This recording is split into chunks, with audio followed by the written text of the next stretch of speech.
যেই অন্যতম যাতায়াতের মাধ্যম লঞ্চ চলাচল সেটি স্বাভাবিক হয়েছে। গতকাল সন্ধ্যা 5:30 থেকেই লঞ্চ চলাচল বন্ধ করা হয়, কারণ নদীতে প্রচুর পরিমাণ কুয়াশা, আর এই কুয়াশার কারণে সাম্প্রতিক সময়ে বেশ কয়েকটি দুর্ঘটনা ঘটেছে এবং বেশ কয়েকজনের প্রাণহানির ঘটনা ঘটেছে, যে কারণে আসলে পূর্ব থেকেই একটু সতর্ক অবস্থায় চলে এসেছে বিআইডব্লিউটিএ কর্তৃপক্ষ।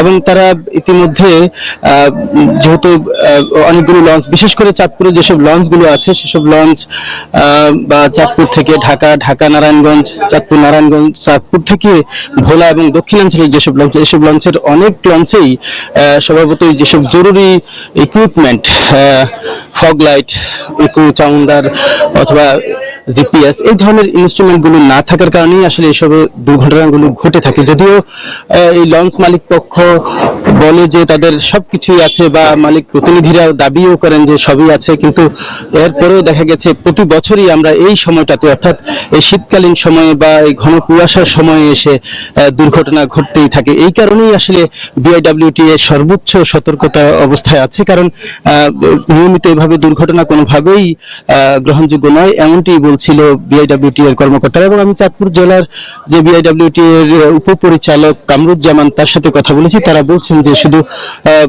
আজকে না, এরপরেও যে কোনো সময় যখনই বোঝা যাবে ঘন কুয়াশার চাপ বাড়বে বা নদীতে যখন দৃষ্টিসীমা ছোট হয়ে আসবে, তখনই তারা এই পদক্ষেপ নেবেন। অর্থাৎ নৌ চলাচল যতক্ষণ না পরিবেশগতভাবে অনুকূলে না থাকে ততক্ষণ কিন্তু এই লঞ্চ চলাচল বন্ধ রাখা হবে। তবে আজকে সকাল 7:30টায় একটি লঞ্চ গিয়েছে।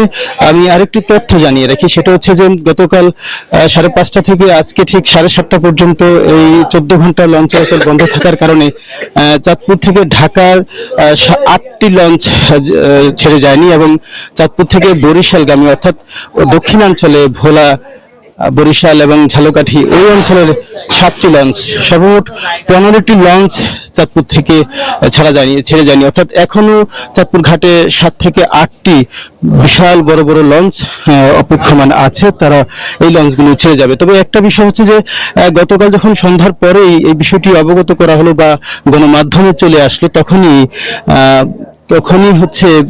সাধারণ মানুষ ইতিমধ্যে জেনে গেছে, যে কারণে যাত্রীও কিন্তু অনেকটা কমে গেছে। তো আমরা এখানকার যে বিআইডব্লিউটি এর ট্রাফিক ইন্সপেক্টর আছেন আব্দুল মান্নান, তার সাথে আমরা কথা বলেছি। তিনিও বলছেন যে আসলে লঞ্চে যেই যাত্রী, যে স্বাভাবিক যেই যাত্রী ছিল, সেটা কিন্তু গতকাল গণমাধ্যমে বিষয়টি জানাজানির পর তখনই মানুষও কম আসছে এবং লঞ্চ কিন্তু ছেড়ে যায়নি। শুধুমাত্র দুর্ঘটনা রোধে, দুর্ঘটনা যাতে না হয় সেই কারণেই এই পদক্ষেপ। এবং আগামীতেও, অর্থাৎ আগামী এই শীত মৌসুমে যখনই এই ধরনের ঘন কুয়াশা বেড়ে যাবে, তখনই আমরা দেখব যে তারা এই পদক্ষেপটি নেবেন। আমরা একটু কথা বলতে চাই এখানকার যিনি ট্রাফিক ইন্সপেক্টর আছেন আব্দুল মান্নান। এই যে মানে লঞ্চ চলাচল 14 ঘন্টা বন্ধ ছিল, যাত্রীরা কি এসেছে কিনা, এখানে ভোগান্তিতে পড়েছে কিনা, বা আপনারা তো আগেই মেসেজ দিয়েছেন, ভবিষ্যতে এইভাবেই কি বিষয়টি জানান দিবেন কিনা? যদি এরকম হয় যে যদি ঘন কুয়াশার পরিস্থিতি খুব বেশি হয়, তখন আবার এই সিদ্ধান্ত নেওয়া হতে পারে আর কি। কতটি লঞ্চ ছেড়ে যায়নি আজকে? ঢাকা গতকাল বিকাল 5:30 থেকে এই পর্যন্ত ঢাকা চাঁদপুর থেকে 8টা লঞ্চ যায় নাই এবং দক্ষিণাঞ্চলে বরিশালগামী 8টা লঞ্চ, আবার এখানে 8টা লঞ্চ ছেড়ে যেতে পারে নাই। আবার বরিশাল থেকে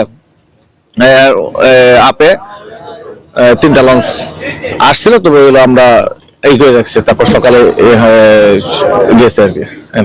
ধন্যবাদ। আসলে প্রতিদিনই প্রতি ঘন্টায় চাঁদপুর ঘাটে থেকে, অর্থাৎ লঞ্চ ঢাকা, বরিশাল, নারায়ণগঞ্জের উদ্দেশ্যে ছেড়ে যায়।